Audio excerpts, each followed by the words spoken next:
Hi, Luxees. Welcome back to the Luxury Live Show. Today, we have two very special people. My co-host, especially Amy, and we have a special guest.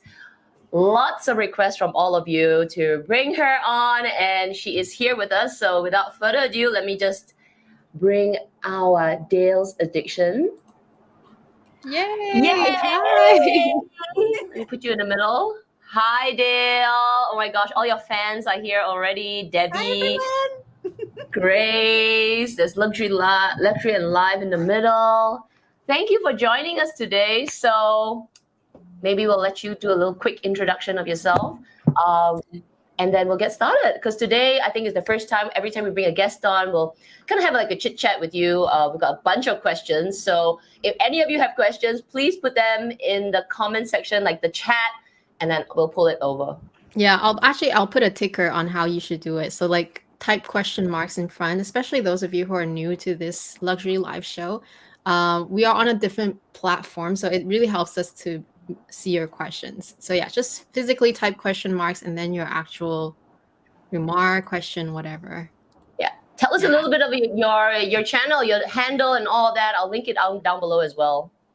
Thank you. Oh, well, to those that don't know me, I'm Dale from Dale's Addiction, and I don't apologize for that. It's a real problem. And I think I'm amongst friends, so, no judgment. But I started 2020 in April, like a lot of people.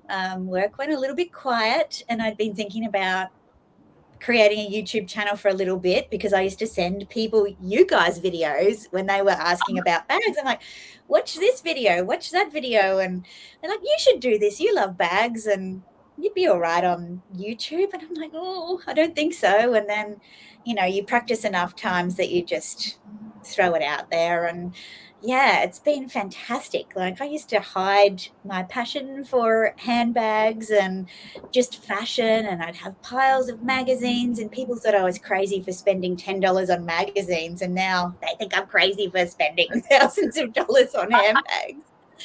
But I can talk to other people about it, and it's fantastic. So it's been fantastic for the friendships. It's probably not been fantastic for the bank account, but I'm a much happier person because I get to talk about the things that I really love. So yeah, freely as well, right? It's been a great ride, yeah.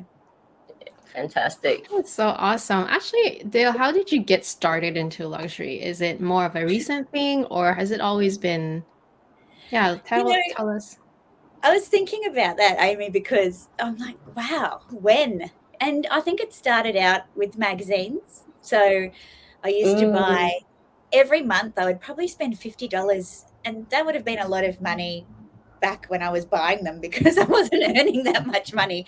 So I'm talking 15 years ago, probably even more. So it went from, in Australia we had Dolly magazine and Cleo magazine and Cosmopolitan, and then Marie Claire and Elle, Harper's Bazaar, Vogue.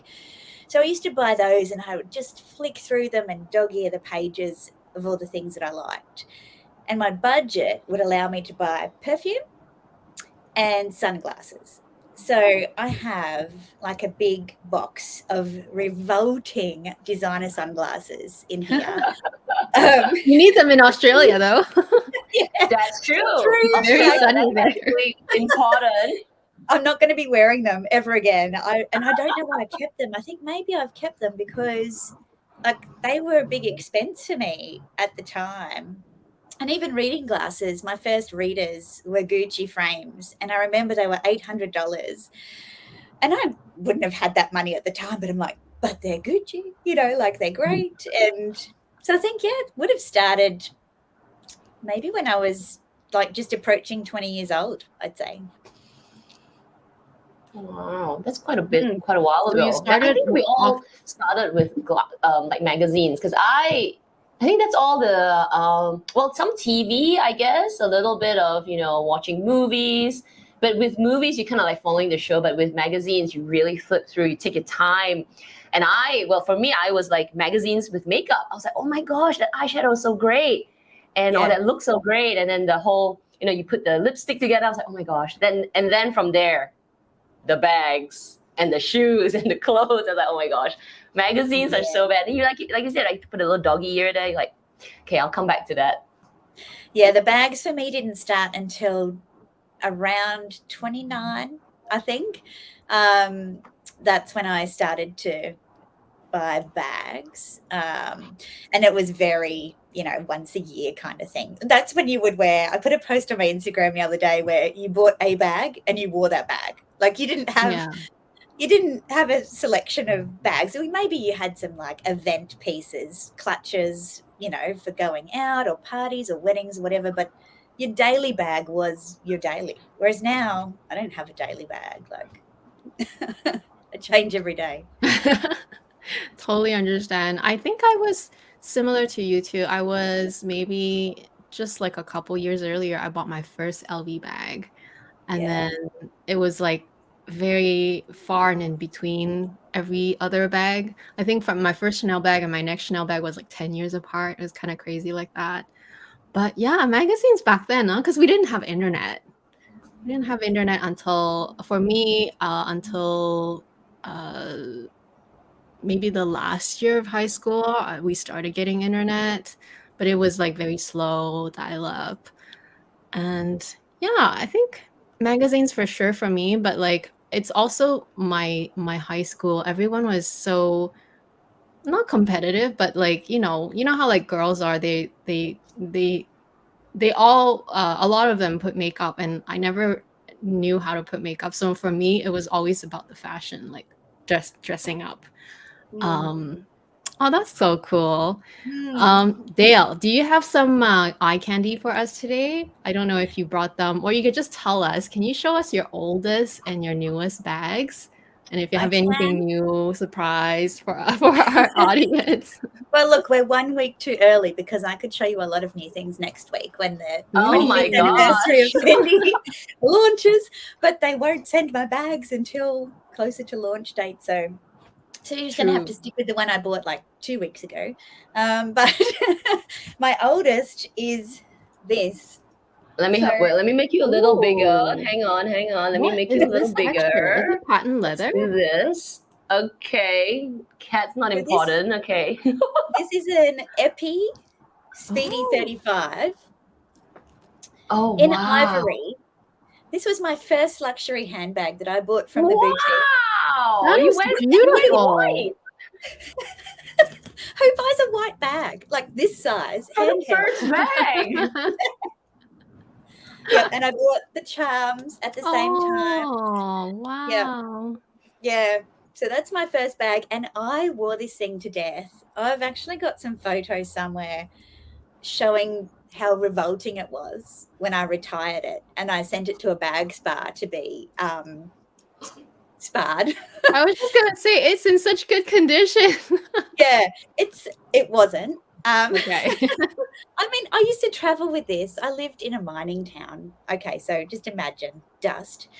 I used to travel with it on a plane, and I would put it under the seat in front of me. Like that's how little I knew about. I've always been a person who wears my things, but in hindsight, I didn't want monogram because a lot of people used to visit Bali, where I lived, and they'd go and buy all these fakes. And I'm like, I'm not spending all this money on a Louis Vuitton bag if people will think it's fake. So I want something that doesn't look like a Louis Vuitton bag so people won't even know. Doesn't make any sense now, but I'm glad I still have it. I don't really use it, but it's nice to have it. Wow, the spa did really well because I mean I have a Speedy as well as my first bag, but the Bali, fake. Yeah. But it's so trashed. Like it's one of those bags that I kind of feel like if I could go back in time and can have that kind of reckless abandon about my luxury bags, it's quite a good feeling, like you just use your bag without fear. If I could go back to that, maybe. But yeah, the bag obviously does not look like to leave the house. Yep. And you can't get rid of it because you're like, that means something, and I'm not sentimental about things, but this one I think I can't sell it because I wouldn't feel good about selling it, you know, and people know who I am. Like, I can't just do a dodgy anonymous sale now because it'll be like, oh God, I bought that Speedy from Dale. It was horrible. And then I don't want to give it away either because of that sentiment. So we're stuck together now. Well, Got it's good actually memory. good that you bought your white bag early on because it's still kind of that elusive idea for us. It's like that perfect white bag, but you've already experienced all of that at the beginning. And I love that you bought AP. I also bought the AP, my first LV bag was also an AP leather. Oh, It was really? the Alma PM though. They didn't have Yep. the BB size back Oh, the then. PM. Yeah, Wow. but I hardly used it though. Unlike you, I hardly used mine because I the thing is I bought it because I saw one of my friend um rock hers, and she was talking about how like she got it in Europe and this and that was cheaper. I had no idea how that worked. But anyway, that kind of inspired me to like buy my first fancy bag. And I literally just walked in and I saw what was available, and the purple looked nice. It was cassis, the color. That's what I bought. But I hardly used it because it was sort of like that. It's not very practical as a shape. It's also not really a work bag, but it's also not a dressy bag. It's sort of really in between. Yeah. And It's a yeah, ladies' but who lunch bag. yeah, Yeah. Yes, yes. yeah. Too fancy for me at the time. But Yeah. anyway, one of my subbies have it though now, Oh, and that's she great. loves it. That's nice. Because She's I got a hardly used it. It literally is almost brand new after all these years. wow. Wow. Yeah. Yeah. It's funny, isn't it? Like the things you think back to the time when you bought those things. And I mean, were we even buying for a purpose, or were we just buying the bag? Like, you know, I don't know. I don't think I had a purpose. I just wanted to buy a Louis Vuitton handbag. And Same. I yeah. Same. think my first one was like that. I didn't really know why exactly. I just felt Yeah. like, oh, I guess Yeah. we can buy LV, Time. like we can buy LV bags. Why not? Like, why are we restricting ourselves, right? That's Yeah. sort of how I started. It's a funny thing because I look at that in contrast. So this is my most recent bag, which is a Fendi regular. Yeah, the Oh, color. the Yeah, color the is color so is what nice. Let me the color get killed rid of me. both of us again, and She's like, let's "You're take doing a a great look. job, Kat." Yeah. So yeah, this one, and this is the first bag that I have bought where I've actually fully thought it through. So I've looked at all the colors in my wardrobe. I looked at my Instagram outfit of the day, and I was like, "This bag will go with everything, everything." And I've never done that before. I've just gone, I love it, I'm buying it. And then it works or it doesn't work, or I don't care if it works. This one I actually thought about and I slept on it. And then I had my fabulous friends tell me that I could pick it up on the Satire website for $1,400 less than what they were selling it for in boutique. Yes, because it's end of season. They're clearing out all of their end of Wow. fall winter 22 stock to bring in new pieces. So, like, it helps sometimes to do your research and think about things instead of being so impulsive. I still like impulsive purchasing, but this one was very considered, and I've worn it like for a straight week and just enjoyed it with everything. So Why was this like? Why did you take more time for this? Is it the design, the material? What was it that? it was managing my budget because of this 25th anniversary, Kat. And I'm going, I don't know what I'm going to get access to. I don't know what else is coming that we haven't seen yet. I just need to keep the cash. Right. So when this comes, I can just go, crazy. So I was hesitating because I thought, well, if I spend money on this, then I can't, I have less to play with when the collection rolls out. So, and we've just found out that the Marc Jacobs collab's not going to be released until May 23. So that's helpful. So I don't have to worry about that for a few months now. So yeah. Wow. That's the bag that I not this color, but I was kind of debating for a while. This Fendi baguette, I was going crazy over it for I think easily a few months. Yeah. And then I just couldn't do it because it's actually really expensive, but it is. Mhm. I get it. That is so nice. The leather is like, it's like really cushy leather couch that you touch, and no matter how you sort of massage it and like rub the leather, it bounces back. It's got a bit of life to it. Yeah. I was obsessing over it for I think I obsessed over it, and so far there are like 2 price increases. It's gone way too expensive. It's almost, is it almost 4,000 Singapore dollars? We're 1 to 1. Is it, how much is it now? 4,800 for a regular. I can't. No. Yeah. Too Yeah. much. It's like Fendi's always been expensive, I feel, for the fact it's not, well, when I was started buying Fendi, it wasn't super popular. And I don't know why. Maybe it was the designs, maybe it was the colors, whatever, but it wasn't hugely popular. You'd only see it kind of every now and again. It would be the mini peekaboo. I think you had one, didn't you, Amy? Did you have I did. Yep.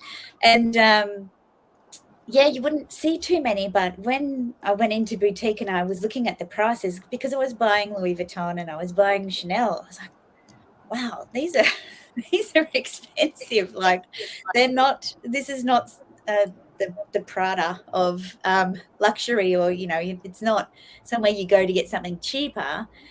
So you really need to love it if you buy it, because we know that resale on some pieces is not as great as it is for other brands. So yeah, you have to love it.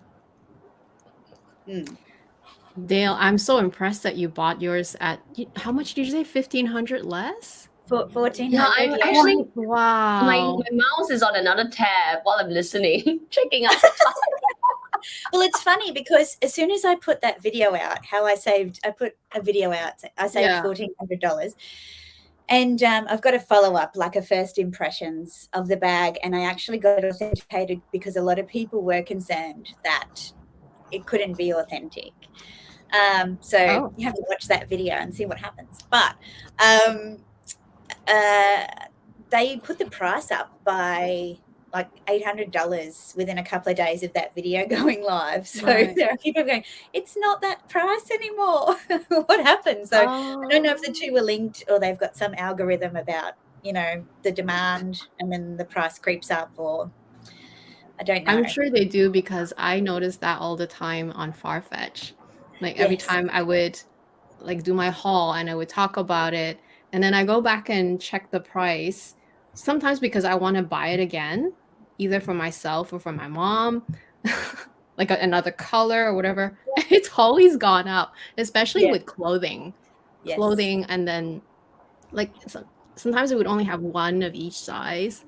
And then once like one is sold, because it's like I bought it, and then you go back and you like that size comes back again, but it's like extra more expensive, and I'm like, what the hell?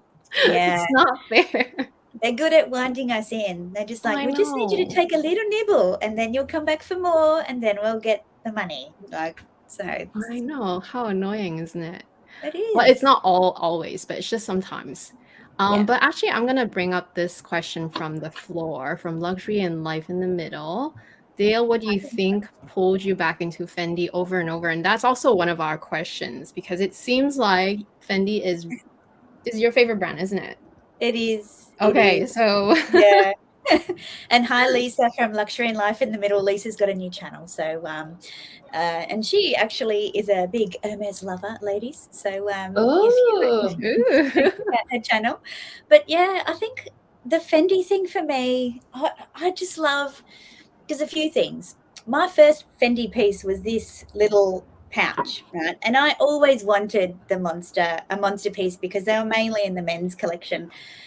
And I love it because it's fun. And it's interesting to me that it was only after I started to get into the brand and I discovered that Carl created the FF logo, and it stood for fun furs, and a lot of the, I guess, critique of Fendi over the years has been around their origins as a house of fur and how they've stuck to that and how Carl modernized it. I think you might be able to see my little Punkito Carlito there, making the history of the house and being proud of what the house was about, but also accepting that there's modern standards by which you need to, comply with to operate.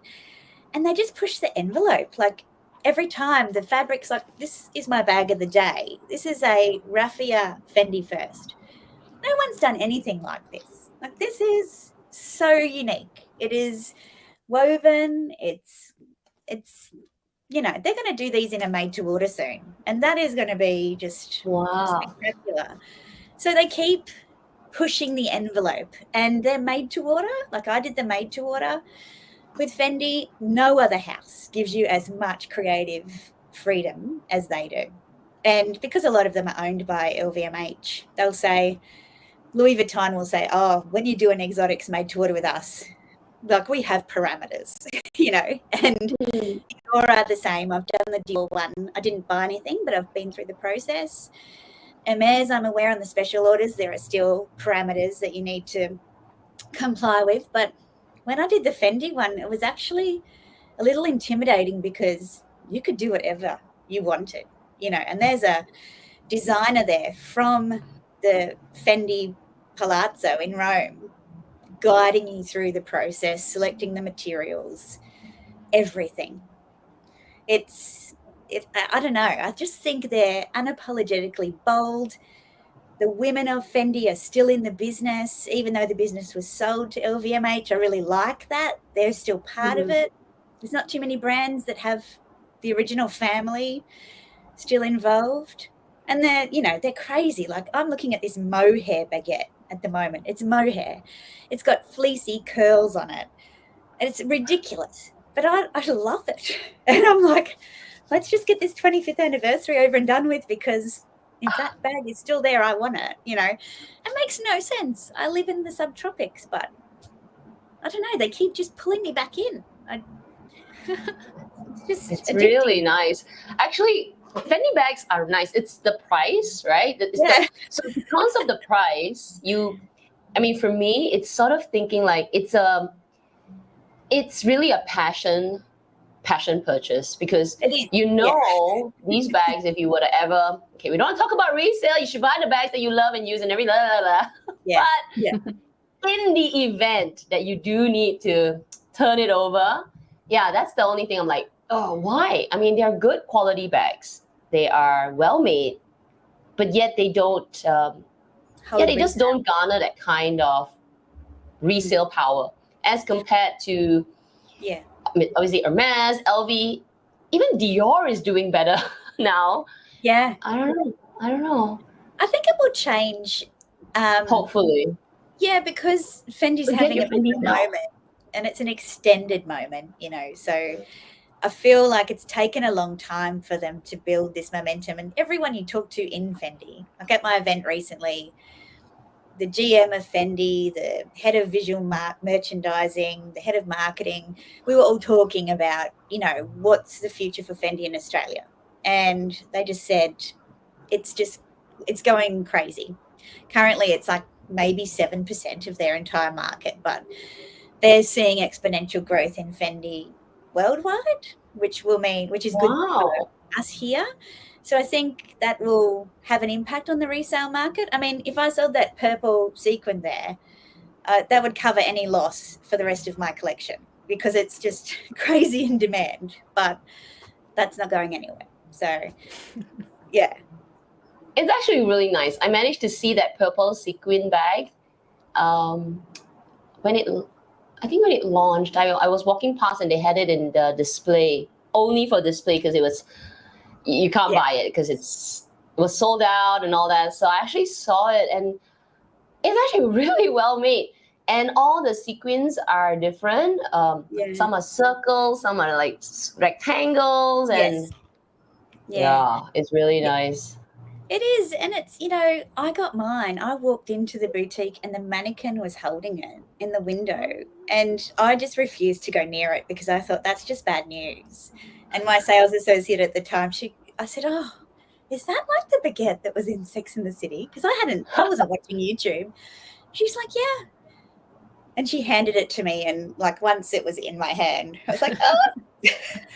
Rip it from me, you can't get it. And I didn't know it was so in demand. And like I was oblivious to the fact that people were trying to get it and they couldn't. And here it was just, I mean, our boutique doesn't get a lot of stock. So the fact that they had it, it was just sitting there. Like it's crazy. So it was meant to be. It's definitely meant to be. And it was probably only sitting there for like 10 minutes Yeah, or like a few hours. Maybe it wasn't even that long. And I think, Yeah. I don't know, there's something about Fendi that does really attract you visually. I don't know if you remember, but like I gave up one of the Holy Grail bags, which to this date I still regret. And we talk about it almost every time I get asked this question, like your biggest Is this regret. your Can I one? No? No. Well, so I gave up the Chanel rose gold mini. I sold that to buy a Fendi bag. So it like I don't regret buying the Fendi and experiencing all the Fendis that I had, but I do regret selling that bag. At the time, I was sort of like that one in, one out type of mentality, and I should be responsible, this and that. Now it's like, no more. I keep everything that I like. Yeah. And life is too short, YOLO type of thing. Like I just buy if I want it and I'll just deal with it later, right? Mm. But that happened to me too. And I just, it speaks volume as to what Fendi does to you. Like you go and see it and you try them on, and they're so pretty and so different that you just can't explain it why you like it. You just like it. Yeah. And so I totally understand from the point of view of like you holding that purple sequin and like, okay, I'm not giving this up. Yeah, I didn't know that, Amy, but that's I respect that. That's huge too, because that bag is, that's a unicorn in the community, isn't it? So that's wow. Yeah, I should have just bought the Fendi without selling that bag, but yeah, it's too late. Blah blah blah blah blah blah. Anyway, hindsight is 2020. It's always something to talk about, though, because it did happen, right? And I always get the same questions, like, "What is your biggest regret?" Well, there you go. The bag.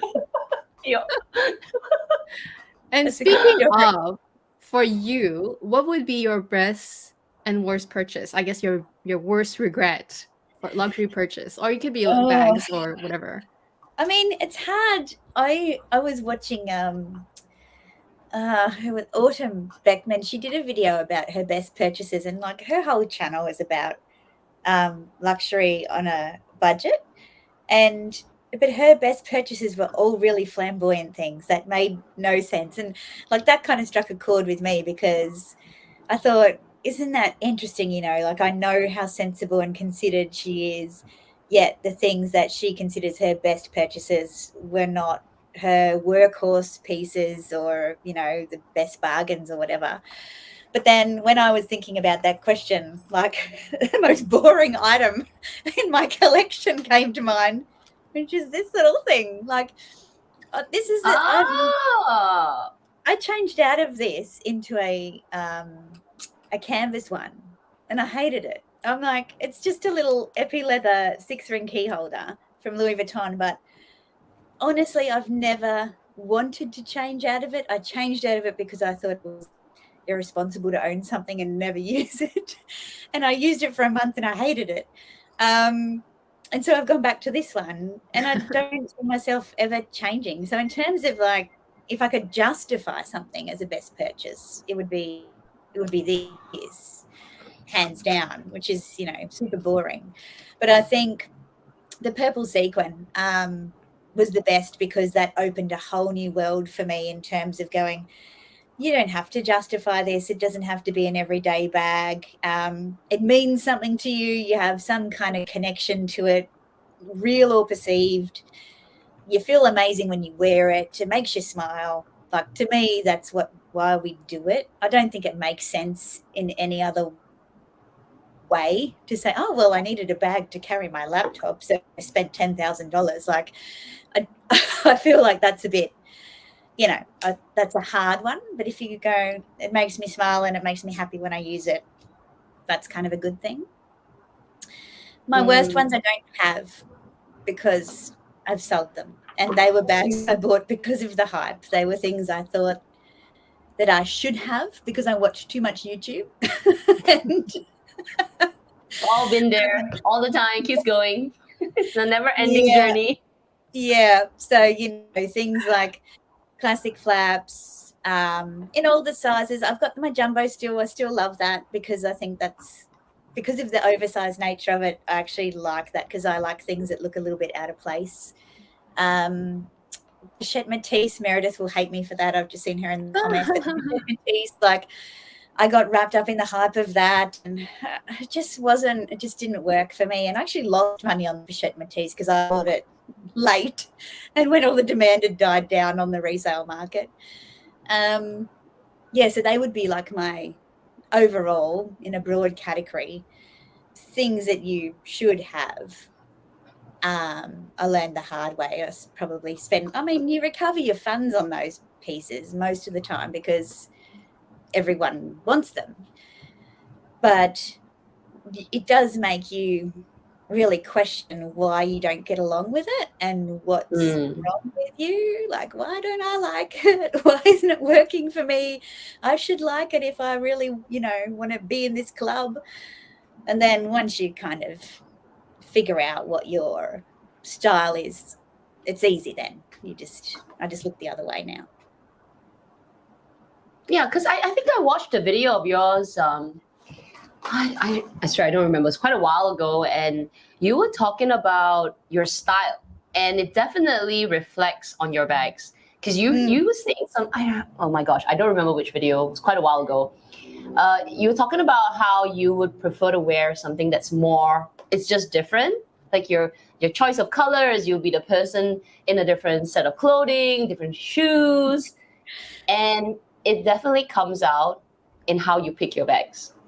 Yeah, absolutely. Like, look, there's not too many people but like, I've just been through a cull, and absolutely these things are staying, and they're not, no way would they win popularity competitions at all. But yeah, for me, it's about, I call it done but undone. I like to look like I've thought about what I've put together, but I like something to look either disheveled or out of place. So, like a really distressed kind of outfit with a really polished bag. That's why I've kept my jumbo, because I like wearing that with like straight cut jeans, Doc Martens, and a T-shirt and a blazer with my Chanel jumbo. That's how I prefer to wear it, not with a polished corporate look. And for my corporate looks, I've got a Hacker Project tote that says with graffiti, "This is not a Gucci bag." Like, it's just how I roll. I cannot explain it other than my eye is just drawn, and I feel more comfortable when things aren't perfect. That is so cool, though. Is Fendi and Chanel your favorite brands? What other brands are you into? Chanel used to be, but I've had some problems with Chanel, just because I can't get hold of things, Yeah. So I'd say Fendi, Chanel, yes, but there's a tension in that relationship. Louis Vuitton, I have always appreciated, I suppose, and a lot of us our first foray into luxury is Louis. I like Dior from afar. There's only a few things I like at Dior because it's so polished. But yeah, Louis, they are doing a lot at the moment, and it does make it tricky to know who they are as a brand. But I also think it's courageous to really do different innovative things and kind of take the brand somewhere else. I don't think that, operating in the, late 1800s is relevant necessarily anymore. And, I've talked about the classic flap, yeah, it was great for the ladies of 1955. the ladies of 2022 have more than one lipstick, and we want to be able to wear our bag multiple ways. And I don't think it's doing a disservice to a brand or a piece to modernize it respectfully. So I do take my hat off to Louis Vuitton for, they're pioneering a new future, and it's a bit clunky and, hard to understand, but I think it takes guts to do that. So yeah, but I haven't bought a lot from anyone else besides Fendi this year. Like, No, we get it. It's like Amy and I were just like on the H train, which we'll talk to you about it.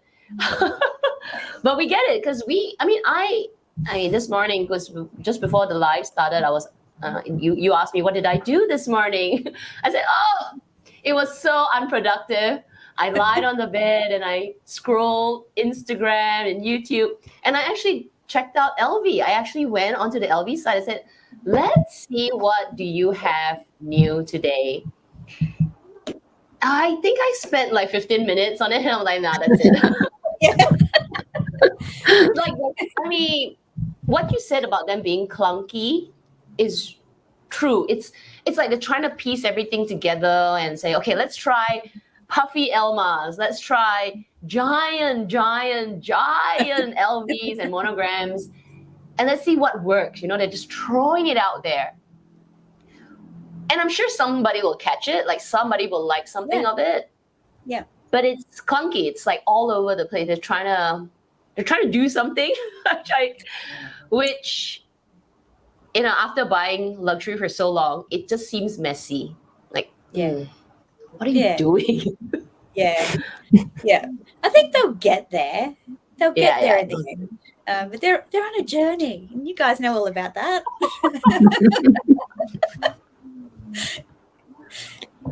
Okay, we have this great question on the floor from Chris. If you were your younger self, what would be your first luxury bag? So if you could redo it, right? Wow. Would it be LV when they're not good? It wouldn't be a white LV Speedy Classic. It wouldn't be? Sorry, so much. Your white bag's getting hurt. You're like, oh. Yeah, she's crying. What would I get first? I think I'd probably care less about what people thought if I was my younger self today. So I would probably buy a piece of LV monogram, and I wouldn't care if people thought it was fake. Right. Yeah, I think I'd buy something that I could wear the way I wore this Speedy, but not worry about it getting damaged. So something that had a strap for starters. Like, can you imagine just hand carrying like your bag everywhere, regardless of whether you're grocery shopping or clothes shopping. Like, it's hard to kind of shove it there and carry clothes, and like I'm trying to think of a current bag style now. I mean, I like the new East-West Matisse. It needs a longer strap. I like how cute it is. I think it's a really cute, functional bag. It just needs a longer strap. And I think as a first bag, like it has that chain, so you could kind of, give it a few different styles. It's got the top handle, you have the strap. So it'd be probably something like that, I think. Because I wouldn't have had 4,250 Australian dollars to spend on my first bag back then. But, now I took my neighbour shopping for her first luxury bag, and she has 2 little kids, and she picked the multi-pochette, and it's a perfect bag for her because she can take one pochette off and do it as a clutch for dinner, and she can crossbody it, and like she has all these options, and it's great. So I think first bag now it would be a monogram crossbody something. Nice. Yeah. What about you guys? Oh, good question.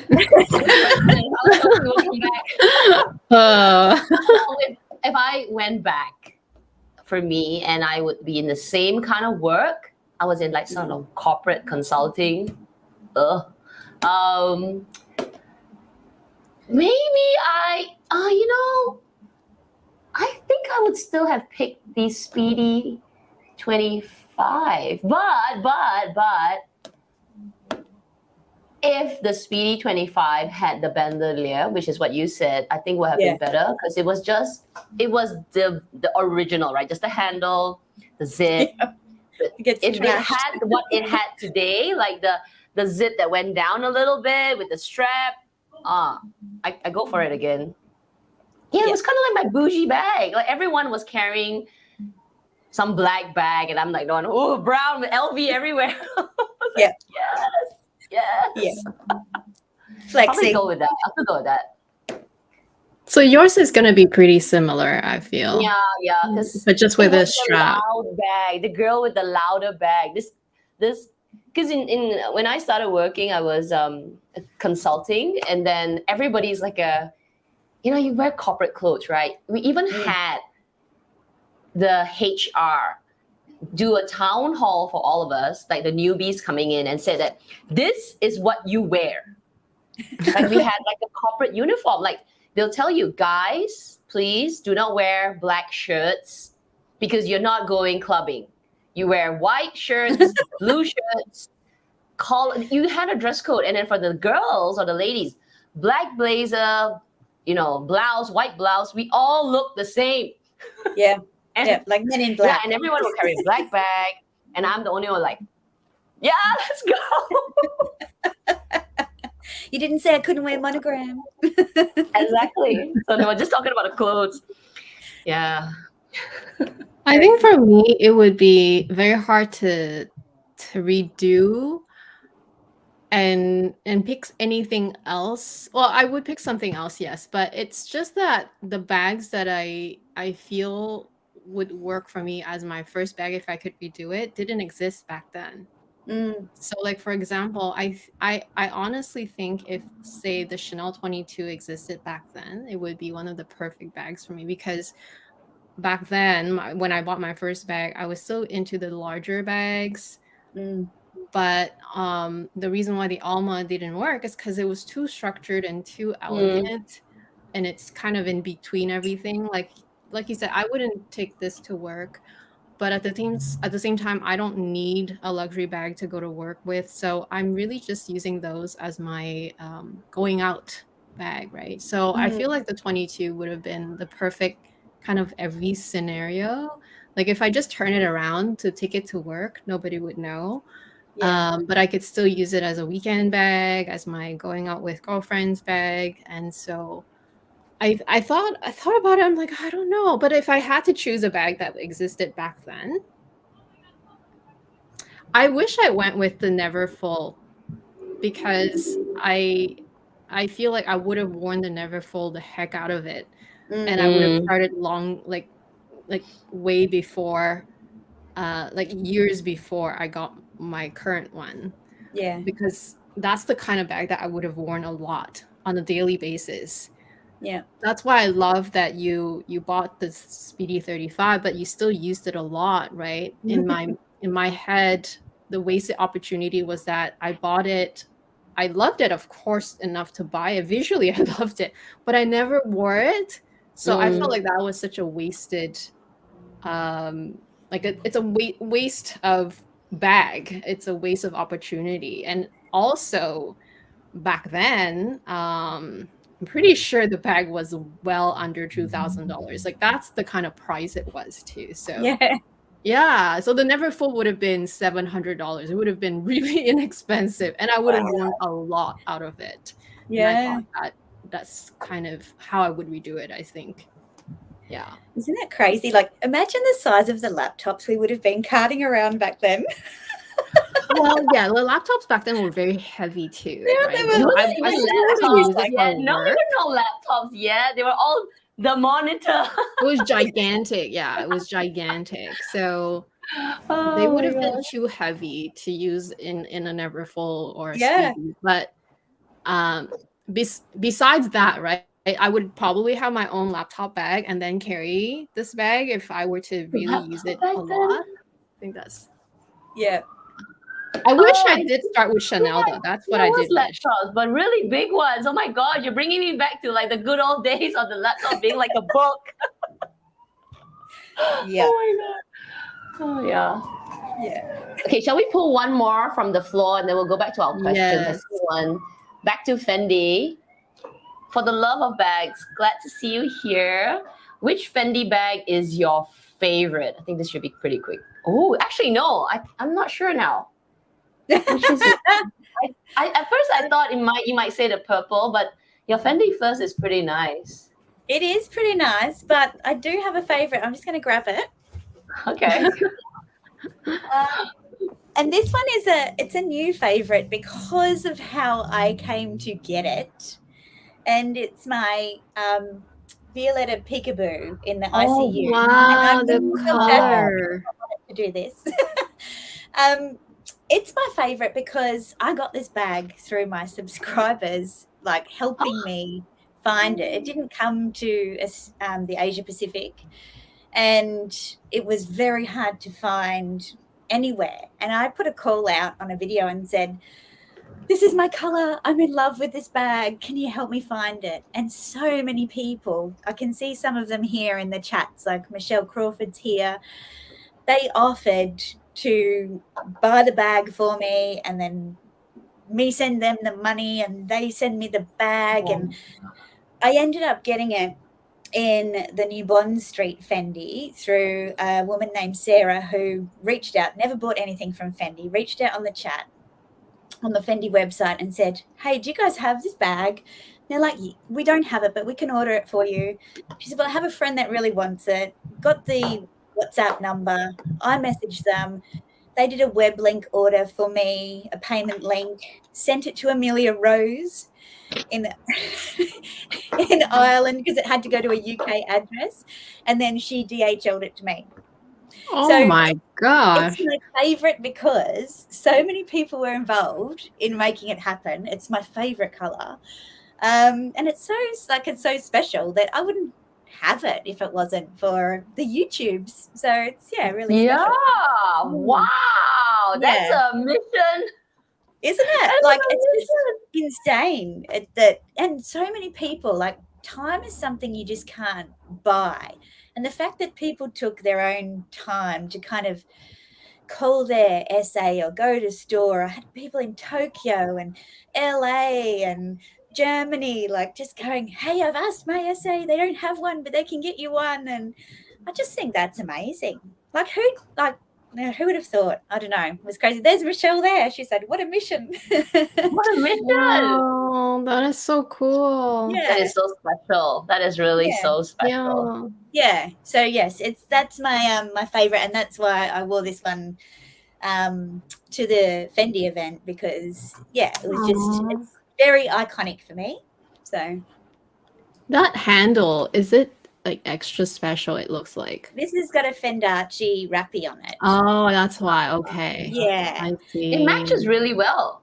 it does. I don't really use like bag accessories very much, but because I wore a Zucca print shirt dress, I wanted to kind of tie the bag in, and this has got little bits of like the tobacco Zucca in it. So I thought it just tied it in nicely. So it wasn't just all bag and, high contrast. There was something to tie it together. But yeah, she's all a bit stiff at the moment because I took her to the spa yesterday. So Fendi had a peekaboo spa in the boutique, and they have people set out there with all the Fendi products, cleaning the bags and polishing the hardware. And so, yeah, she's all very moisturized and Nice. But yeah, it's very pretty. And it's got the, it's not real tortoiseshell, but it's like a Perspex tortoiseshell bar on it. Yeah, it's very nice. So pretty. Yeah. And speaking of Amelia Rose, she's gonna be our next guest in November. Oh, is she? Yeah. Oh, cool. That'll be good to In 2 see. weeks' How are you going to time. manage that time difference? Yeah, the time difference is really huge for us. Oh, it's perfect for us because it's like sort of in the afternoon. I think 3 o'clock in the afternoon in Singapore. So Well, It's good for it's Asia. afternoon for you, but it's gonna be super late for me and super early for her. But that's the only way we could make it Yeah. work. Yeah. But anyway, we'll make Yeah. it work. Well, I'm glad you were able to pin her down because we have been talking about collaborating forever. And she's just like, when I get time. And she's like, She's when do you very have time? I'm like, busy. I'm fine. You're the one that, runs a business and has 2 small children, like Yes. lives on the other side of the world. You tell me when you can do it and I'll try and fit in with you. Yeah, so I'm glad that we were able to work something out. Yeah, that's great. Mhm. June has a question. I think this is a quick one. Have you heard of a lifetime warranty guarantee for Fendi? Is it new? I haven't, but I did. I was just kind of scanning the chats before, and I think Corinne might have answered the question. I think it's Bottega. Oh, Megan from Train Girl Megan, she just bought a new Team Jody bag, and she was talking about that they've now got a lifetime guarantee on all Bottega pieces, which is ooh. incredible. I don't believe Fendi have it. If they do, I Okay. haven't heard about it. We do have a few more questions. I see Connor from the closet. Dale, what's your favorite Fendi bag that you would never buy? Oh, Never. never Never buy. buy. Well, if nobody knows, Connor has a YouTube channel. Did you do this for a plug, Connor? We had lunch yesterday. This is very cheeky. Look, I think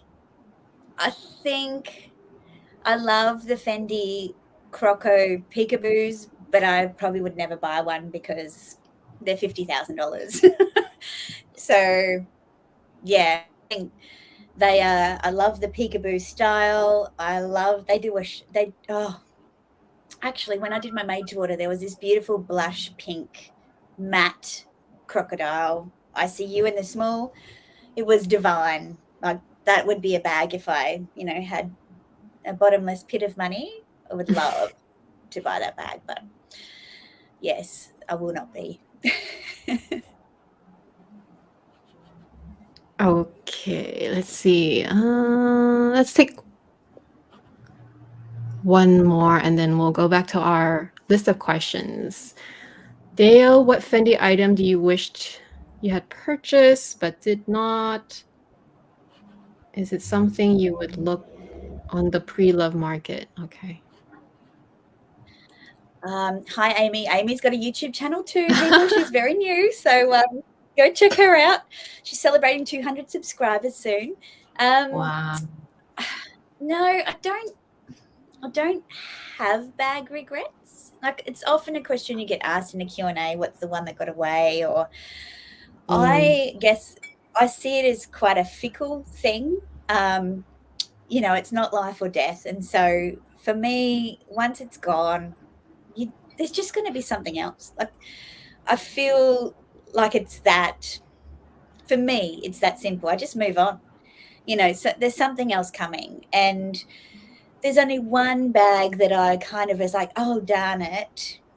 But I moved on that I can remember. And it was the 18B Ivory Caviar Mini Rectangular from Chanel. It was this beautiful off-white. I think it was in a chevron. Anyway, it was just so clean, champagne gold hardware, but it didn't have that stark white, which is like a slightly, the ivory. It was really nice. And I thought about it too long and it was gone. But it's the only bag that I haven't chased it, but I do remember being disappointed that I hesitated. But otherwise, I mean, there's always something coming, isn't there? There's always something else. Yeah. Agreed. Okay. I think we can go. I think we got a couple more. We can go to Hermes. Yeah, let's do that. Oh my gosh. Let me see. So we know, I think we all know that you don't like the Birkin. So how? I don't even know how to phrase this. Will you ever change your mind? Like how how would Hermes help to change your mind about the Birkin? Well, it's very simple. You would walk into the boutique and there would be bags on the wall. And then you would go, I like that one. Can I buy it? And they say, of course, let me wrap that up for you. Like, you know, I think in saying that though, I've just pre-ordered a bag that's worth the best part of probably a few Hermes bags, around the $10,000 mark, that I have seen on a postage stamp size picture that was very grainy, like an 80s dot matrix printer printed it. And that was enough for me to go, I'll take it, you know. So I have to acknowledge the fact that there's some hypocrisy here. But I don't mind the style of the Birkin. I don't mind it. I don't think it's I think it's a lovely bag, but it's not, for me, it's just so proper. You know, like I talked about, you know, classic flaps and the pochette Matisse. I think I really struggle with structured bags and the Cellier. I know you guys love the Cellier as well. And one of my subscribers, Jean, she has a number of Birkins, and she loves to like beat them up. Like they look like she's pulled them out of a charity sale bin and gone, oh my God, I found a Birkin. What a bargain. And she loves them to look lived in and like smushy. And she showed me a few pictures of her pieces and I'm like, okay, I could get behind that. But I don't like all the game playing. And to be honest, Fendi's getting like that now too. Like this collection now is like Hunger Games. And I don't like it. I don't think it's luxurious at all. So if, you know, Hermes actually had bags in their boutiques that you could look at and try on and maybe even purchase, I might change my mind. So it's really more about the Experience. unavailability that turns you off then. Yeah, I yes. And it's not even the price, because I think when you're buying retail, yes, they're an investment, but they're not absurd in the scheme of things, you know. In today's day, I mean, today's everything pricing, it's really like, okay, it's probably a Fendi bag and a half, or maybe a bit more, especially like a sequin bag, like a couple of those. It's not like. Well, if you bought a sequin bag on resale, like those purple ones, I've seen them for 25,000 USD. That's insane, right? It is not worth it. But no bag is worth that. Like they're not worth it. And don't get me wrong, like I've been to our Hermes boutique here a number of times. I've always had lovely service. I've bought a few pairs of shoes and some fashion jewelry, and I've got a belt. But I don't, it's not my vibe. Not now. But, you know, I think, I mean, I love how it makes people feel, you know, when they go through that process and they get the offer. Like I can share in that joy as much as the next person. I think joy is joy. And if whatever makes people smile is fabulous. But for me, I think I've been on the end of a lot of questions around, oh, when are you going to do this? Like there's some hierarchical luxury tier system that you're only as sophisticated as the bag that you carry. And I guess part of me kind of rebels against that and just says, well, look at my mohair baguette. Like, you know, I'm having a good time. And yeah, so I think there's a few things that make me, I guess, not buy into that brand or the process of how you go about getting these beautiful bags. But so many people I know, it makes them so happy. And I think that that's absolutely relevant too. Like, you know, if we were all the same, it'd be very overused saying, but super boring. True. So, having said that, you would like, you can get on with the whole like bashed up Birkin look.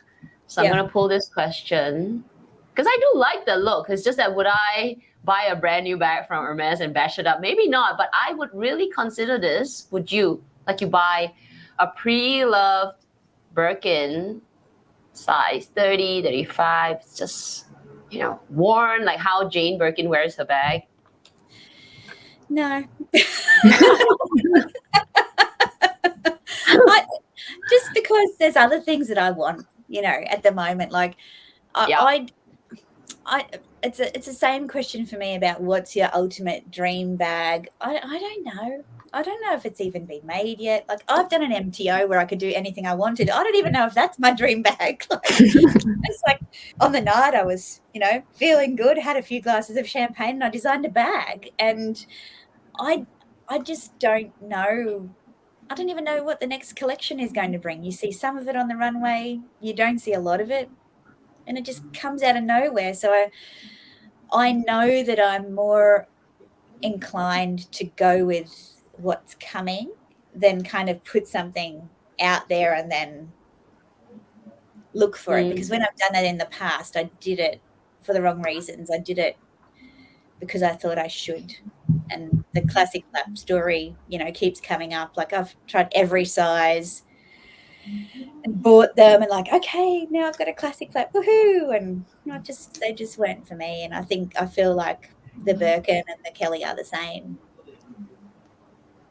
I think that's fair. It's especially after knowing you in the past hour, it seems like it's really not your style anyway. Yeah. It's too prim and proper.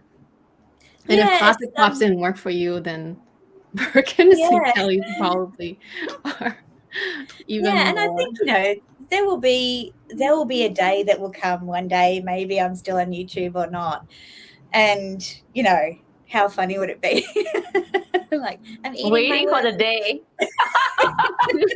Like, look at my Birkin, like, yeah. I'll do it just for the content, clickbait, They usually work very well. Well, actually, what if so instead of the beat up Birkin, whatever, they sometimes do have the like the seasonal funky, like, they have this Birkin where it's the back is detachable. I don't know if you've seen it. Like the flap is actually detachable and it becomes an envelope on its own. Oh. But you can, so you probably haven't seen it. No. I don't know if Kat can find a picture. So like things like that, like a more it's not even seasonal. It's just like literally they just made it for that collection, that runway, and then I don't even know if they'll ever really put too many of these bags onto production and sale. And if they do, it will probably be a very limited time, and they may or may not really release it again. Would you be interested in something like that? Because that's kind of special and out of the box. Yeah. Obviously, I think it'll be even more expensive. I don't know. Of course.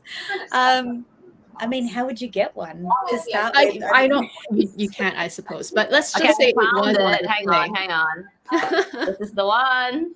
Because sometimes they would have these on display, right? Like if they did, right? This is the one. Oh, you've got some feedback coming through, Kat.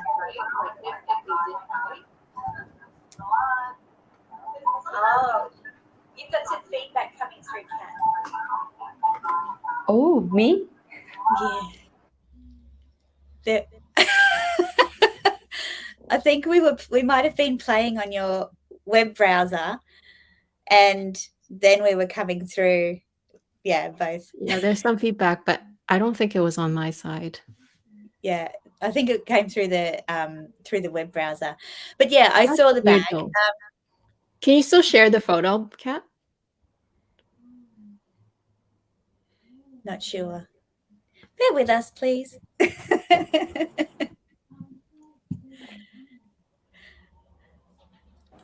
Like, why is it going out? Like, why is it like spinning? I already turned off everything.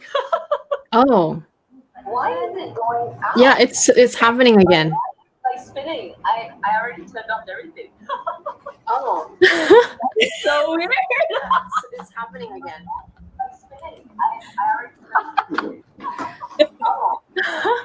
So weird. Chat, is it happening right after you started sharing the picture? That is so weird. Why would it do that?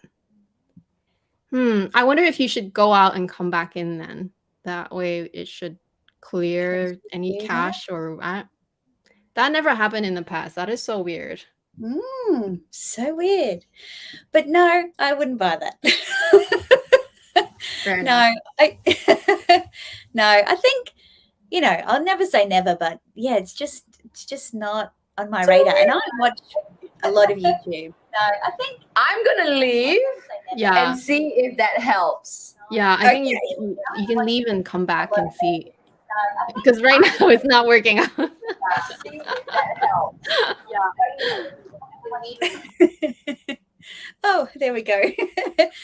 Yeah, I think, one day I'll get, when I run out of options, when I'm looking for something different, I think I'll look at Hermes.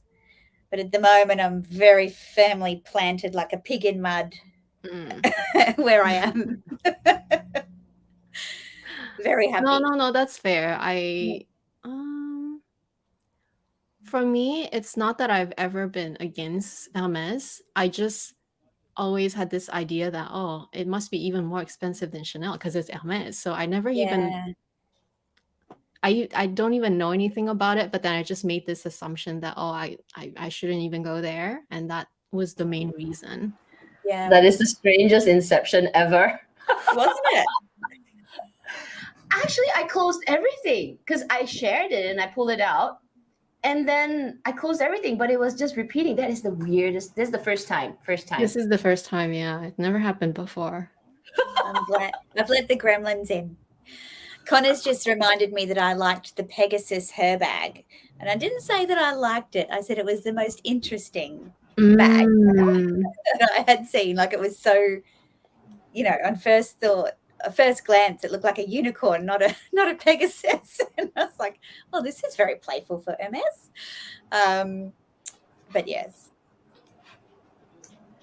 Oh, I see. So they just gotta kind of continue towards that direction for you to maybe like pique your interest one day. Yeah, like I enjoy watching the unboxings. I enjoy, like, I probably know a lot about Hermes bags without knowing one because I do watch a lot of content. But yeah, I just haven't caught the itch yet. And I feel like based on what I like and enjoy now and having and being really confident in what I like now, it's probably going to take me quite a bit to move in that direction.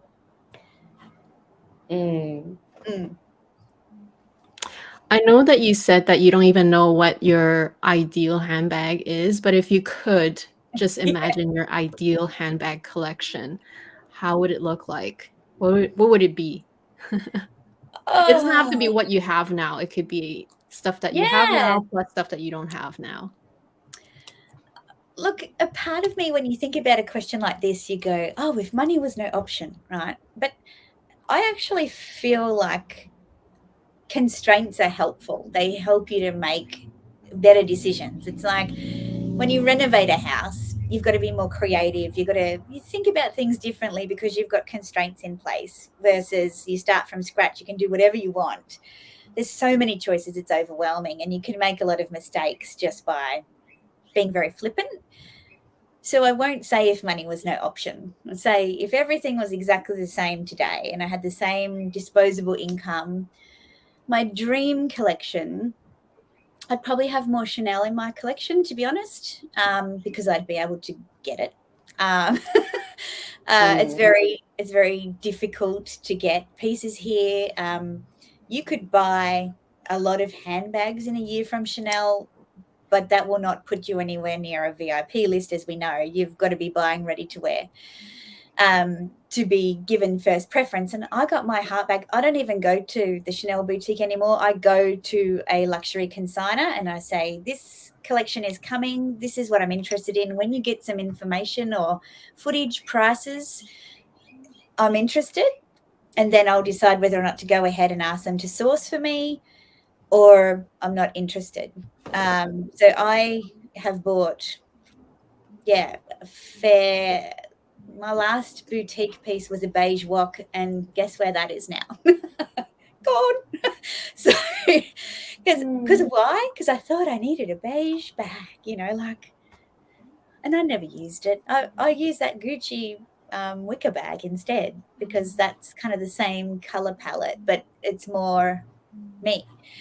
So, yeah, I think I'd have more Chanel seasonal pieces, obviously. I really loved the lilac collection that went through 21K. I think there were like a few different shades of lilac through 2021. I can't put my finger on exactly what. I love now you'll be able to say that with your fabulous French accent, Amy, but what are the pieces that they make out of the resin? Like the perfume bottles and the come out in the Métier d'Art collections. They start with M. Petite maroquinerie. Thank you. Those, I would have a collection of those. I love those. The ones that say price available on request. Yeah, of course. The one that I remember from that is the rocket.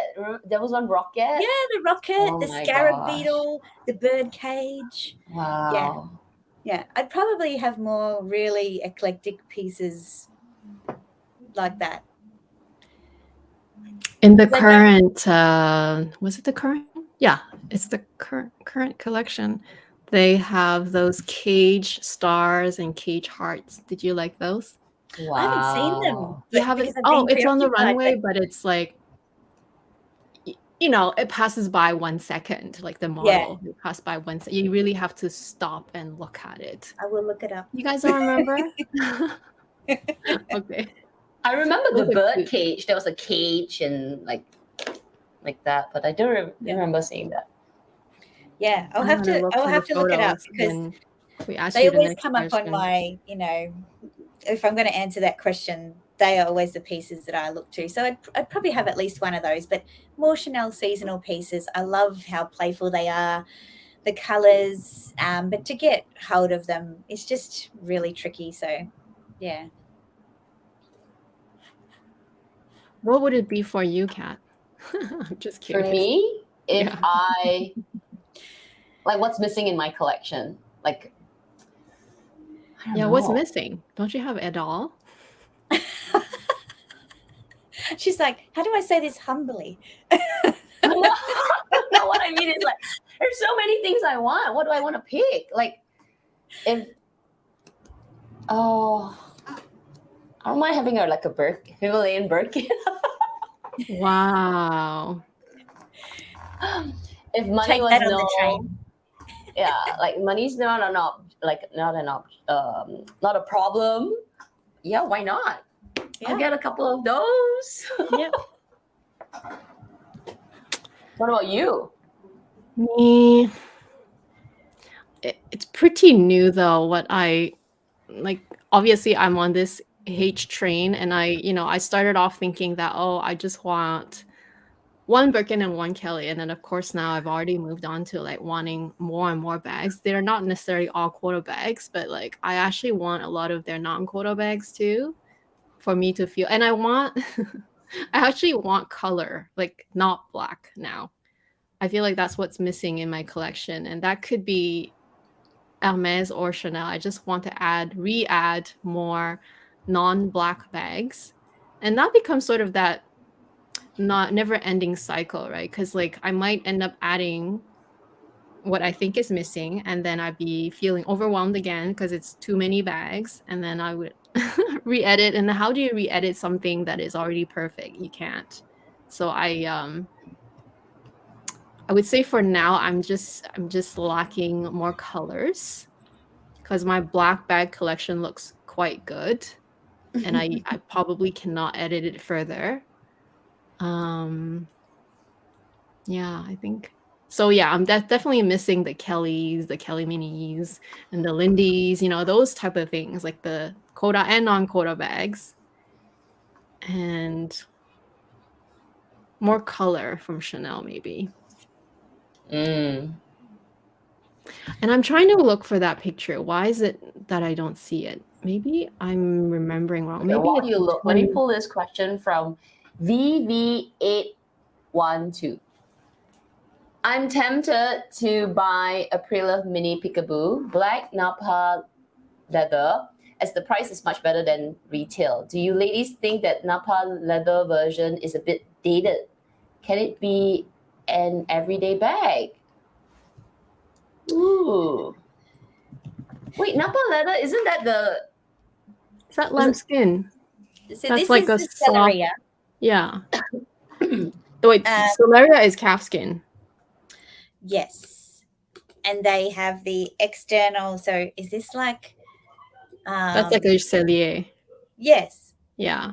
Yeah. There's another white bag. You got quite a few white bags. Yeah, my first Fendi bag was a white bag.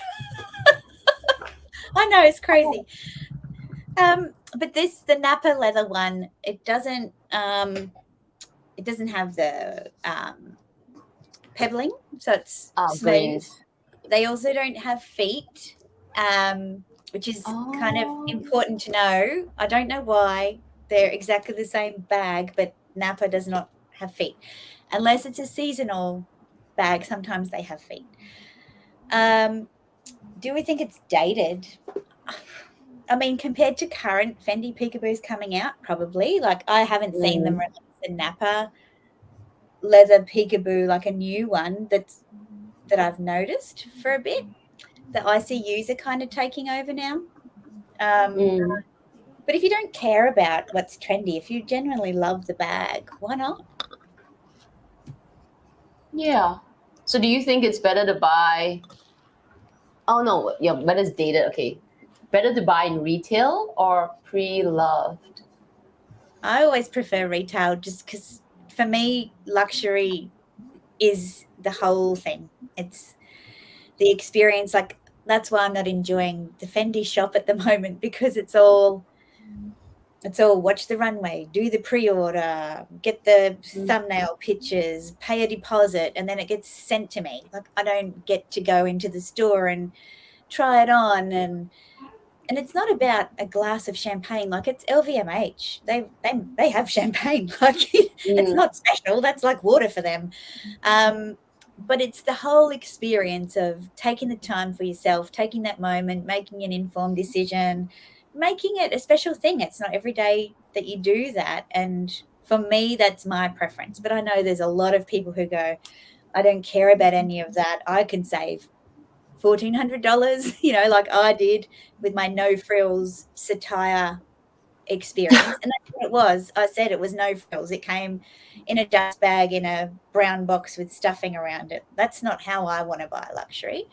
But I accept that if you're more after the bargain and the bag, absolutely, like, go ahead and do it. And I've bought plenty of pre-loved pieces, but that's because they're discontinued. Like, I can't find them in the boutique anymore.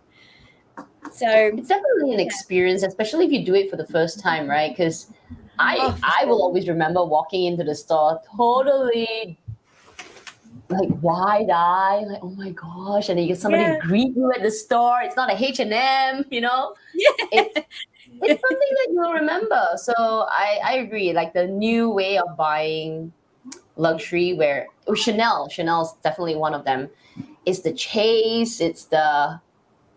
used to be lining up. At least you still get some store experience, but now it's text, you know. It's like, oh my gosh, I saw this on Instagram, and chase it down, and it's quite I don't know what's the right word. Okay, to that point though, that is exactly what Hermes is not. They want you to go there, be in person, and they won't offer you anything unless you're there. Obviously, your ultimate bag offers, like the quota bag offers, it has to be done after a period of time of being a loyal customer. But Which anything I you think buy, is why we're hooked on it. Like we're hooked on it. you have to be, Because because every other brand is now doing this. You go online and you see them and they're like, no stock, no stock. You walk in, everything is no stock, nothing. You pre-order, you can't see it, you have to buy it 6 months. Everything is like that. And you just walk in going like, why did I even come in and create stress and disappointment for myself? But when you go into Hermes, yes, you kind of already know that you can't get the bag. So when you go in, you can get other bags. You don't have to get the Birkin, the Kelly, right? You can get other things. And they still give you a bit of that experience. Like, they'll talk to you. They will, there's some elements of that, like, oh my gosh, I felt good coming out from that store. I didn't feel like I walked in 3 seconds and everything is not available and I have to walk out 3 seconds later after lining up for half an hour outside. So I think that's why there is this group of people like, we love Hermes because you get that luxury experience. Not the bag, but a bit of the experience. And your expectation is that, as you said, if your expectation is I'm going in and I'm not expecting to see or be offered a quota bag unless they've contacted me in advance, then you go to experience the brand. So you take your time, you look around at everything. You don't zero in on one thing. You'll look around and I get that. I mean, it's like that here. It's quite nice, I can go and try and find a pair of sandals and beautiful. Good job. So sorry. It was this was the collection that I just reviewed. This is the spring summer 2023 runway. So it's not the current, but it's the one that it just came out in the runway. So this is the caged heartbark that I was referring to. I think I saw a star too, but anyway, I might be wrong. But this is the one. It's very pretty. I like it. Yeah. But I think Hermes do that very well.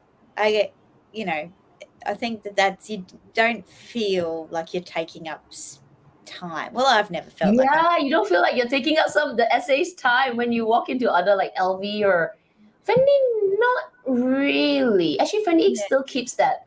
When every time I go into Fendi, even just to browse the baguette, I do walk out feeling like, that was nice. Yeah. But with Chanel, I feel like I am intruding on the SA's time. Like, why I am even there? So it's definitely very different. Very different. So back to our question, would you recommend buying pre-loved or going to the boutique? Maybe depending on the brand. I think with Fendi, it's still quite nice to buy from the store. Maybe not into saving. I mean, of course, we're all into saving the money, but if it's the experience as well, I think Fendi does still do a good job with that. They offer you some water. Basic human rights. Yeah, they talk to you. They show you around. They'll show you the other things. Yeah. Kind of forgot how that feels like, huh? I feel like that has been definitely affected by the pandemic, though. I'm sure if we never hypothetically had COVID happen, I feel like it would still more or less be like before, pre-pandemic, where you could still feel like you could browse and try things on. And that is definitely important, I think. As much as I appreciated during the heat of the pandemic, I appreciated the fact that my SA were a bit more flexible and able to ship me my items. I'm talking about Chanel especially, right? And before, you always had to first come, first serve. So you had to line up to try to get the things on launch day, because they don't hold bags. Whereas during the heat of the pandemic, they don't want the people in the store. They want to limit how many customers come in and everything. So they started making exceptions on being able to offer their most loyal clients, the bags or the whatever they asked for and ship them by mail and just charge your credit card. So they were able to do a little bit of that, but then now it's still now they can still do that, but they prefer that you come in. And so I felt like that really got disrupted, this whole process of like being able to feel like you're luxury shopping. It got really disrupted by the pandemic. And I don't know if or when, how long it'll take to get back to that state where we feel extremely comfortable to like go in and everything. Like, because now I am still trying to limit my exposure. If I don't have to go, I wouldn't go. And so, yeah, I don't know about the peekaboo, right? The peekaboo. Oh yeah, I would still buy it in person. I like to try it on first, especially if you don't already have, like, unless you already had 5 peekaboos, you know how they look like, and you're just trying to buy your 5th color. Then yeah, okay, buy a pre-love or online, that's fine. Yeah, but you know what if to you're expect. buying your first one and you don't really know how they feel like, then still buy it in person. Yeah. Hopefully we've helped you out. Okay, let's pull this one from Jenny. Jenny's asking you. I'm not sure. Have you answered this? It's kind of like at the top. Can you tell us, lovely Dale, how many bags have you ordered from the 25th anniversary of the baguette? Oh, hello, Jenny. Jenny is one of the most lovely ladies. She watches all of my videos and she's having a tough time at the moment. So to you, Jenny, and thanks for your question. I bought one from the re-edition 25th anniversary of the baguette, but I've bought from Cruise. 3 bags. Wow. Looking forward to that unboxing. Literally, in the time that it took from when I realized that I was here an hour early to when we started, I'd done a payment link. Yes, and that's all I'm going to say about that. When is this launch? When is this 25th anniversary? 3rd of November. Launch. 1st So, November. So that's 3rd. Yeah. Okay. Yeah. Like a few more days. Yeah, so, good luck to anyone going into the store that thinks they're going to see anything, because I think it's already all sold. Right. And what's not sold, there are going to be pop-ups around the world.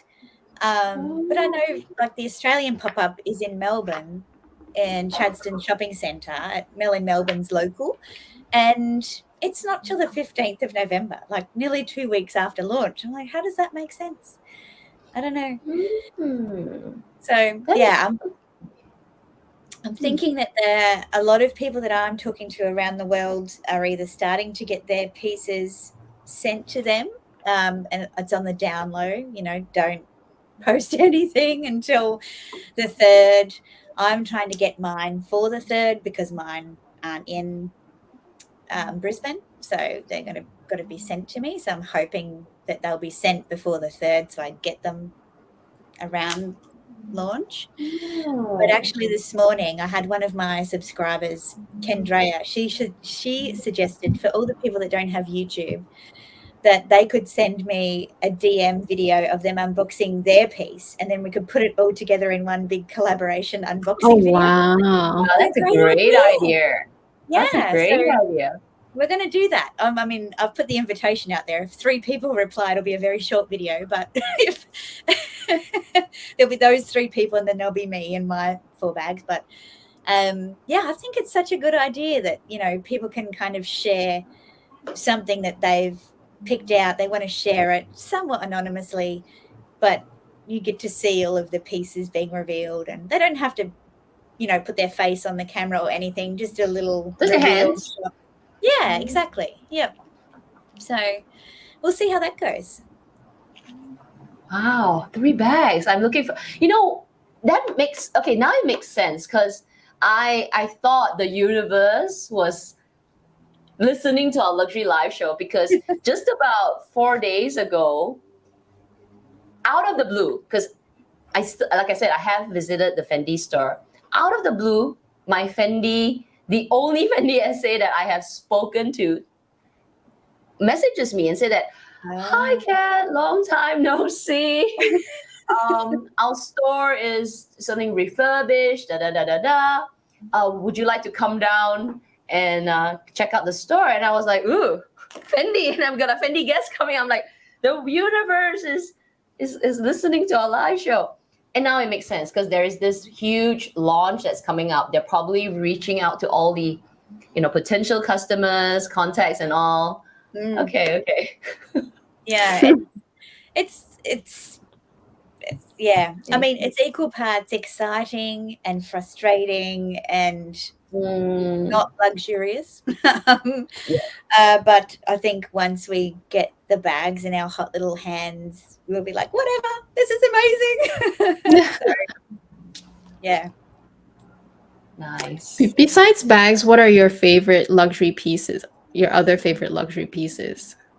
Shoes. I love shoes. I've got a lot of shoes. I mean, I should talk about something other than Fendi. These Can't help it. Roger Vivier Bell. Oh, Vivier. those are cute. I've got these in 3 colors. Funny story about these. I went to the Met Museum in New York, and I was lucky enough to go at the same time as one of the curated tours was happening. And the curator was taking us through, Jackson Pollock and Picasso. And I'm like, but where did you get your shoes from?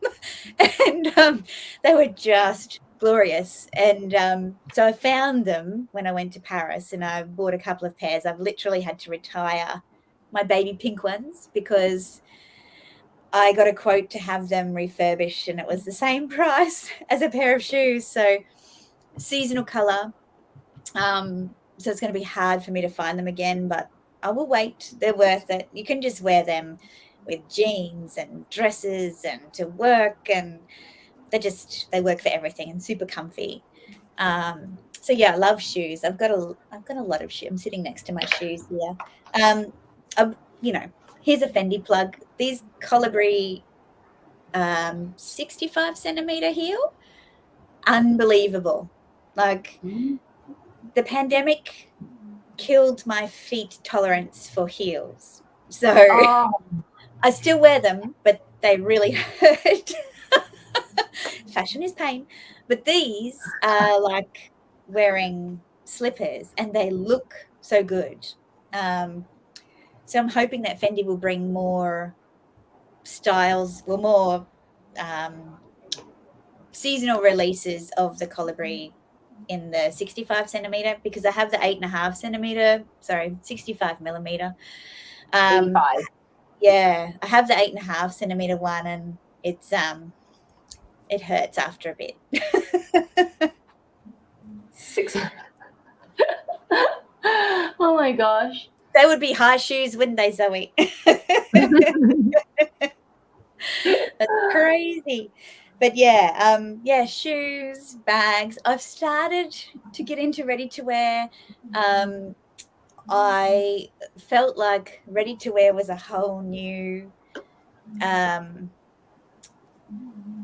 don't know, it was totally different to me for bags. I think my biggest fear was wanting to try something on and no sizing being there to fit me. And even now, the ready to wear that I've bought, I have ordered on deposit, had it sent to home, tried it on, and then gone, yes, I'm going to keep it. And then the transaction goes through. Like, I'm still not at a point. I get invited to trunk shows all the time, and I'm like, I'm not going to a trunk show.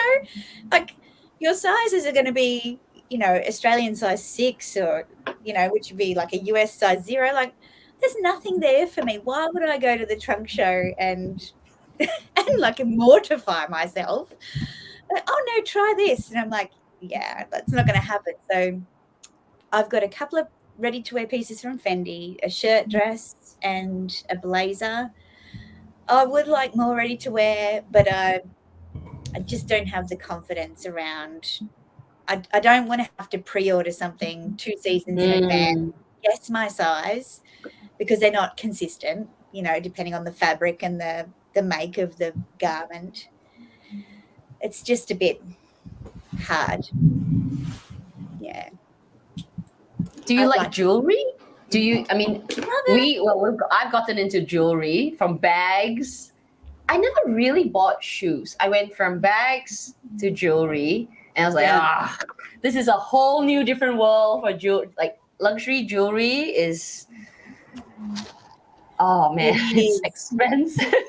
It is. But I mean, it's funny because what we call the luxury fine jewelry, what we talk about a lot in YouTube, it's actually probably the most resellable, because really, like, if you've ever been in a situation where you've wanted to move some jewelry on that means nothing to you anymore, say you got divorced and you want to, like me, and you want to move on all that stuff, you don't want to keep it anymore, it's very hard to get decent money for fine jewelry that's not in a blue box or a red box or a green box, right?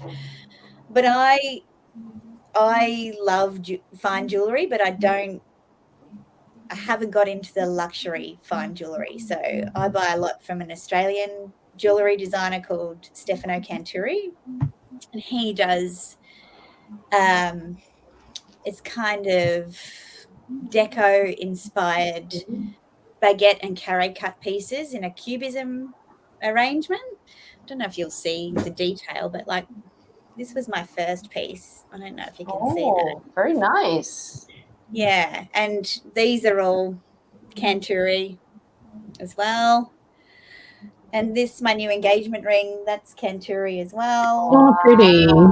Yeah, Beautiful. so I love how they reference older times, if I look at the architecture that I love, it's the Art Deco period. I just think it's so glamorous and unapologetic and bold, and his designs are very much that, but quite modern. And it's not for everyone, but yeah, I've got my eye on a tennis bracelet. I've got earrings on my wish list. I've got a whole bunch of things, but yeah. Wow. I think they're a better value. I mean, Cartier, we know it's way overpriced. It's beautiful though. It's beautiful. I actually did a video on bangles, like rose gold bangles, and I had a bunch of people tell me what they recommended, and Cartier it was like the second cheapest option compared to Chaumet. Tiffany and Co was like insanely expensive. There was an Hermes CDC, I think. Maybe it wasn't a CDC.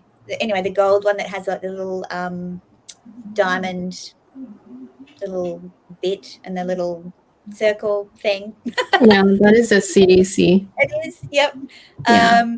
And yeah, there were like 7 bangles, all rose gold, all 18 karat.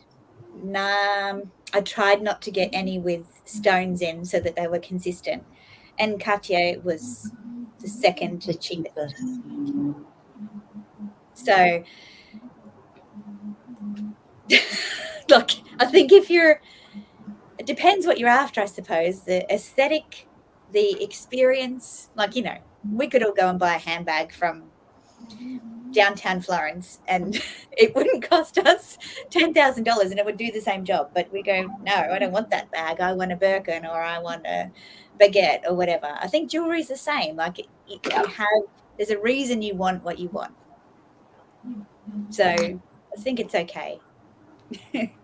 Yeah, I got into fine jewelry. Well, I always say recently, but it's a while now. It's since last year, and I definitely can tell that they are a bigger investment upfront. Like, you pay a lot more upfront, but if it's not a whole collection where you have to rotate and you're actually wearing your pieces, in my case 24/7, they are so worth it. Absolutely. So that's how I look at it. Like, I feel like these fine jewelry for me is, I'm definitely on that bandwagon, but it takes me a little bit longer to decide and to shop around which one is for me. But once I commit, I feel like I'm always wearing them, and that makes them more worth it than Yeah. any shoes, ready to wear, or handbag even.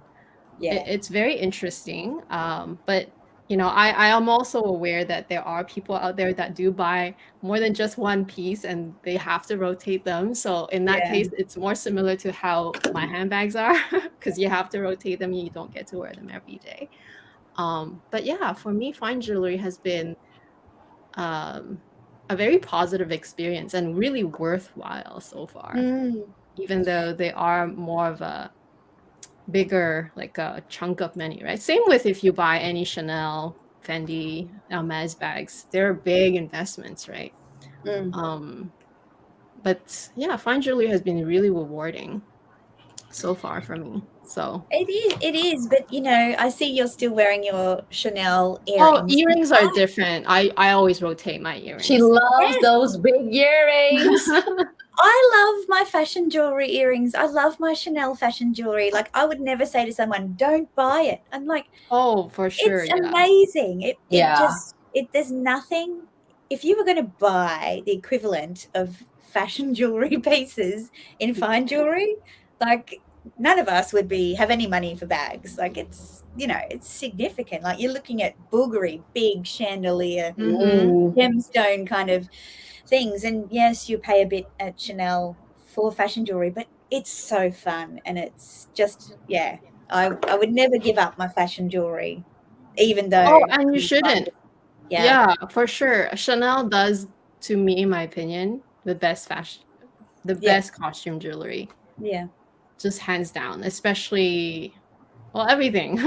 I don't buy their bracelets, but like everything else, like necklaces, earrings, they are hands down the best, I think. I don't know if I can pinpoint any fashion house where I actually really like their fashion jewelry that much. Hermes is not. It's okay. Like once in a while, you'll find a nice piece. Fendi does some really cool fashion Yeah, jewelry. Fendi does some really good ones actually. Yeah. There was one where like I think that the F was sort of this way. Yeah.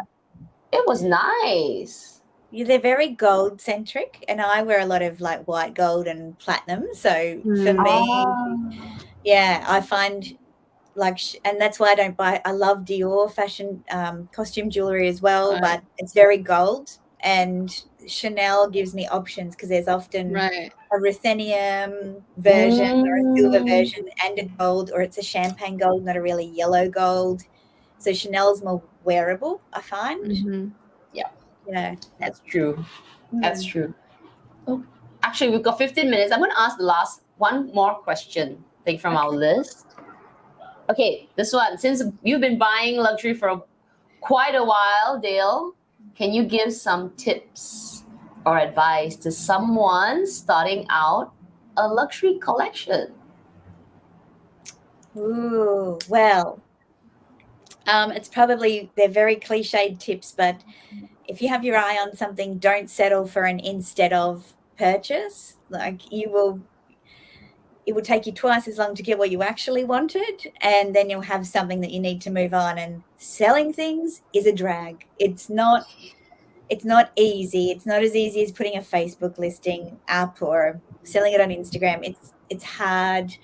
And when you've shelled out money and you don't get it all back, you will struggle with that initially. Like, eventually you go, that's the price of, you know, having and enjoying these items. So don't settle. Try things. Like, do not be afraid to try things and ask questions. From a client advisor is a person who works in a retail store. They are not God. Like, ask them questions. They shouldn't intimidate you. And if you feel intimidated, go away and come back another day and get hooked up with someone who's nicer. Because you should be able to ask questions and you know, have a list of questions if it helps you. And the relationship part, I think, is really important. So before you put yourself in a position where you think, when I go into the store, I'm going to have to buy something, go into the store and say, today I want to explore with you purchasing my first luxury handbag. I'm not ready to buy today, but I want to get to know what you have to offer. I want to have a contact person. So when I'm ready to go, I can call you up and make an appointment, and we can come in and do this thing. Be really upfront, because if they know that what you're there for, they can help you better. If everyone's trying to guess the intention of each other, that's when the awkwardness happens and we perceive things that may or may not be real. You have a hard time. And then when you do make that appointment, you go in, it's really exciting. Your sales associate will be excited for you. You'll be excited because you both know what you're there for. You've done your research, you've asked the questions, and you're getting what you want the first time, and you're not settling for something else. And yeah, they're my 3 tips. I think they're kind of the critical things. Great tips. I think the one about being honest is it's so useful. We do get some questions once in a while, like, I'm going to buy my first luxury bag. I'm really intimidated to go into the store. And it's always intimidating, even if we're seasoned luxury buyers. But if you go to a new store, like, you don't regularly go, like, if I go into Bulgari, I may have the confidence, but you're just not familiar. It's always that same feeling, like, ooh, who do I talk to? Which essay will help me out? They're staring me down, the kind of thing. But if you're honest, that's like, honesty is the best way. Just tell them, I'm here first time, don't know anything, buy my first bag. I personally feel like the essay really appreciates it, rather than you're pretentious, you know it all, and they can actually give you good advice. And it's refreshing. I feel it's refreshing for the essay. Yeah, absolutely. Connor's done a funny reels where the person who goes shopping at Chanel knows more about the collection and the piece in the sales associate does. It's hilarious. And he's like, no, that's it's so funny. Like, if you get on Instagram, like, it's a Chanel one. You can see it on his reels. It's hilarious. Yeah. And it's like, you have seen people like that who don't ask questions. They just say, oh no, it's this leather and it's this hardware and it's this, and the poor sales associate's like, why am I even here? Like, yeah.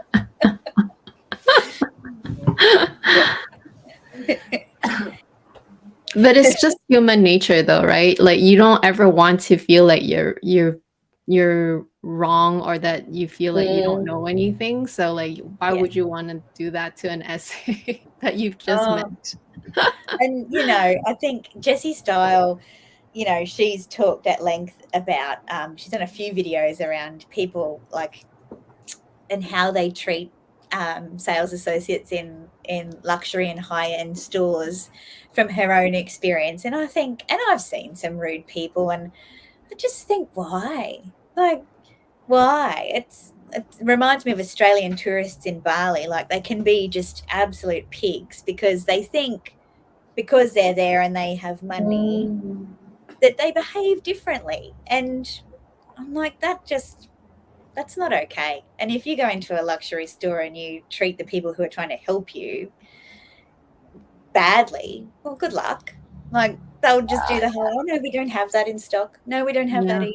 Sorry, we couldn't help you. Bye. Like, I think that's good. They can play as many games as we can. So True. It's best to have a good relationship. It's always nice to be just polite, honest, and upfront. Yeah. I'm very happy. Yes, I used to be intimidated to go in. Now I always tell people to not be intimidated. Just people, you're the customer. Go confident, be upfront. Yes. That's good advice. And hi, Marie. She's got a YouTube channel too. There's lots of YouTubers here today. Oh, yeah, I think so. I think I follow her. I'm very happy. She loves Fendi too. Yeah. Oh, here's one more advice from Living Lux with Meredith. Best advice, don't watch a whole heap of unboxing. Oh, look, Look, I'll tell you a funny story about I Meredith. don't know about that one. I like to She's watch like, unboxings because I like to know what I like. Sometimes I don't even know if I didn't know about something that I might have liked. That is True. why I like to watch unboxings, actually. True. I The like danger watching is though. The Sorry? dangerous. Oh, they're dangerous, but only if you will end up liking everything, which you can, I suppose. But if you're being sensible to yourself, you should only like what you would use, not just because you want it. You want it, True. right? Well, I've watched numerous Birkin unboxings and I don't want to You buy still one. don't want it. Yeah, there you go. You're not doing a good job of the box unboxings, okay? Work harder, guys. Yeah.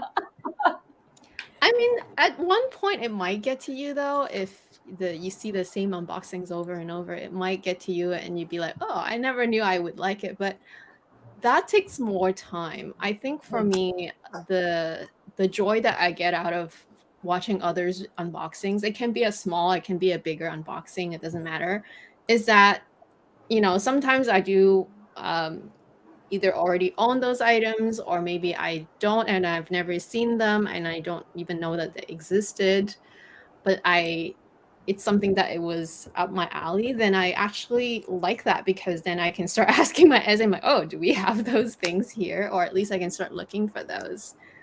Yes. Which I don't know. I don't think that is a bad thing. And I wouldn't really blame that person for influencing me. In fact, I'm glad that I was influenced because I didn't know that it existed.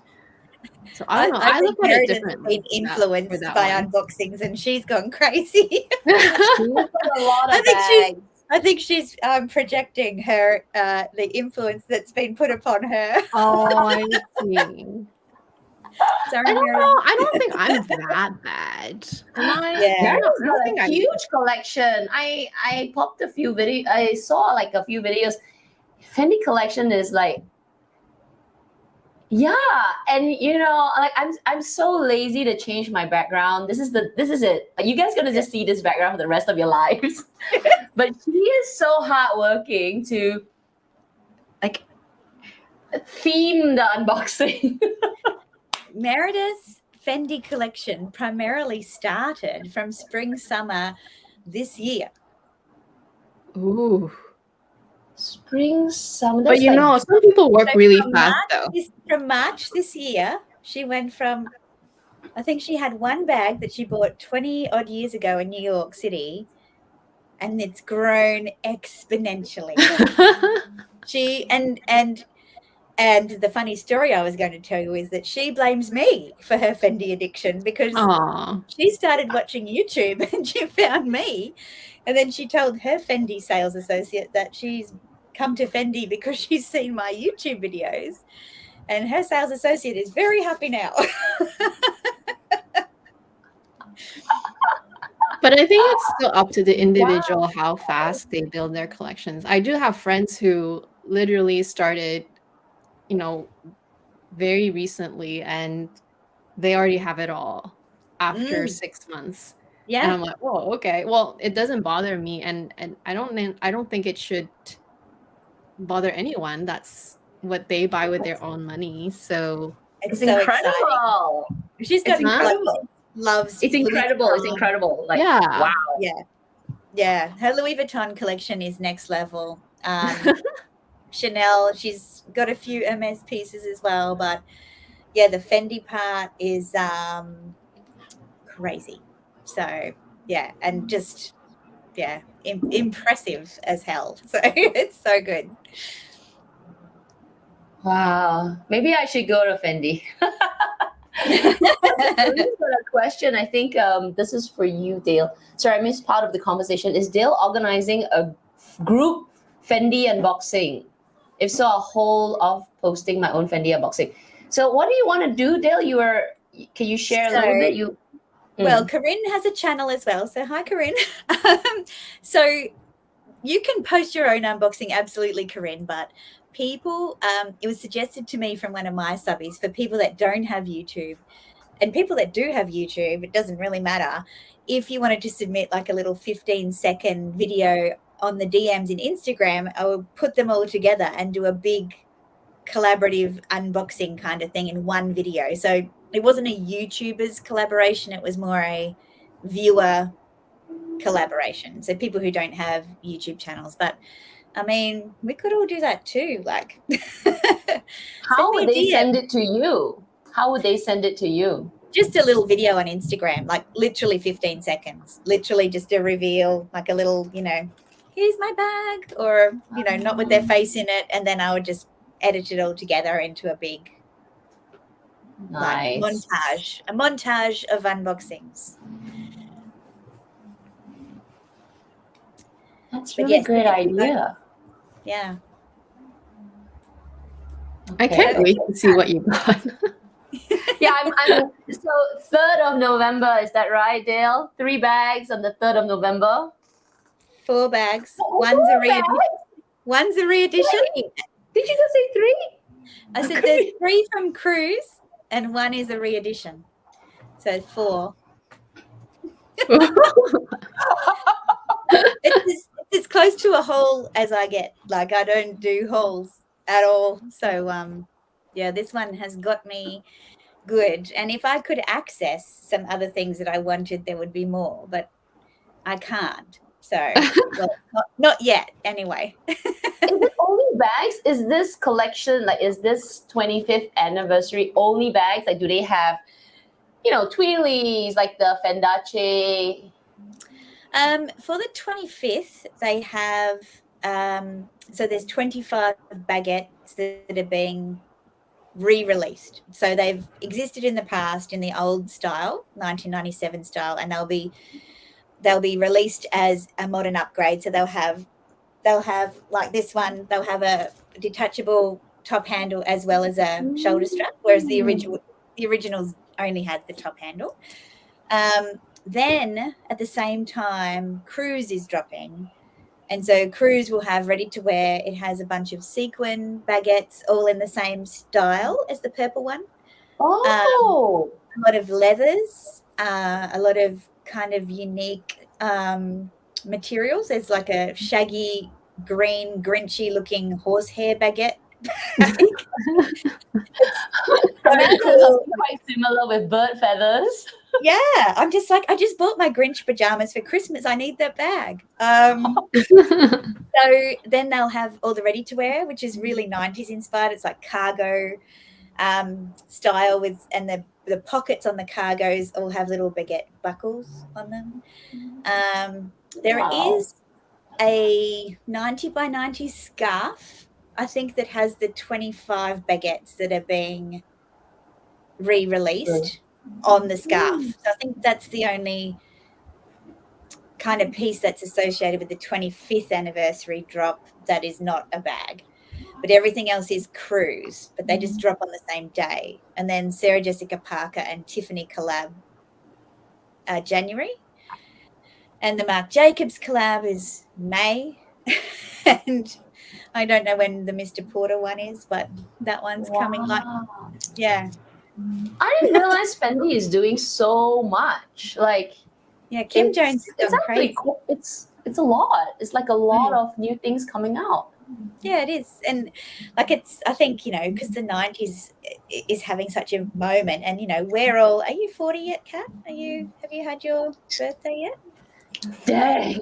Are you? No, I am. You are. So we're all in our early 40s. We're 40 and fabulous. All 3 of us were 40 and fabulous. We are. And so we know, like, that moment in the late 90s, early 2000s, like, you know, and now we have the money to enjoy it. So we can go and, you know, live our best lives as 40-year-olds pretending we were 20-year-olds again.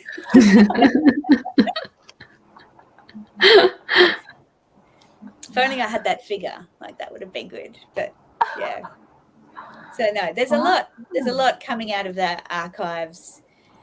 And I think, you know, people will have their say about collabs and what have you, but I love the creativity. And I didn't buy any bags from Fendace, which wasn't a collab, it was a swap.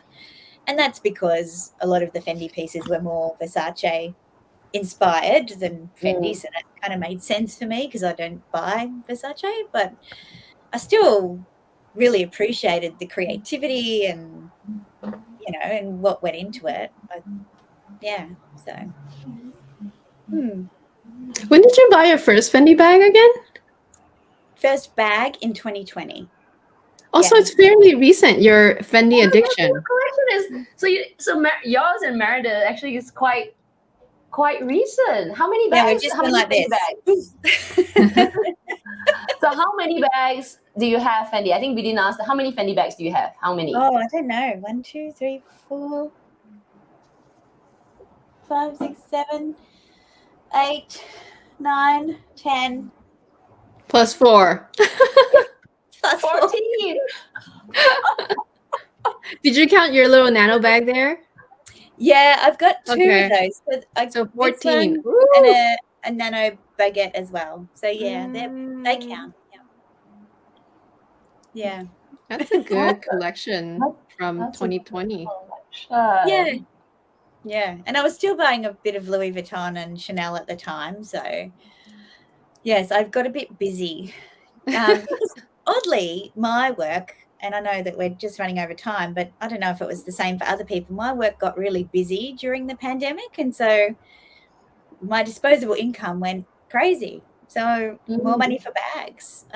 So it was kind of weird in a time where you felt uncertain that you shouldn't spend, had more money to spend and lots of time to do it. So yeah. Hence the 10, 14 bags. Exactly. Oh my gosh. Okay. Yes, we are at the 2-hour mark. That was really fun, Dale. Thank you for sharing. And now I believe there are more Fendi lovers, or at least you have piqued the curiosity of a lot of people, including myself. I'm like, yeah, okay, we're going to check it out again. But thank you so much. Oh, thank you both for inviting me, and thanks to everybody who's here and has spent 2 hours listening, but also to all the people that have come over from Dale's Addiction to support me here. Thank you, guys. I see you in the chat, and I really appreciate it. Yes, thank you. All right, so everyone, we'll see you. Well, we have a members live tomorrow. But otherwise, we'll see you next week. Actually, next week we have a special session with a luxury store in Singapore. We're going to do kind of like bag hacks. So if you want to join us next week, it will be interesting because Amy and I, we're going to talk about bag hacks, the kind of bag hacks that we do, how you clean your bag, how you keep your bag. But we're going to hear it from the professionals, and they're going to sort of like tell us if we're doing it right or wrong. So I think that will be a fun and also very informative session. That'll be next week. All right, guys, everyone. Bye. We'll see you next week. Bye. Thank you, Dale. Thank you, guys. Bye.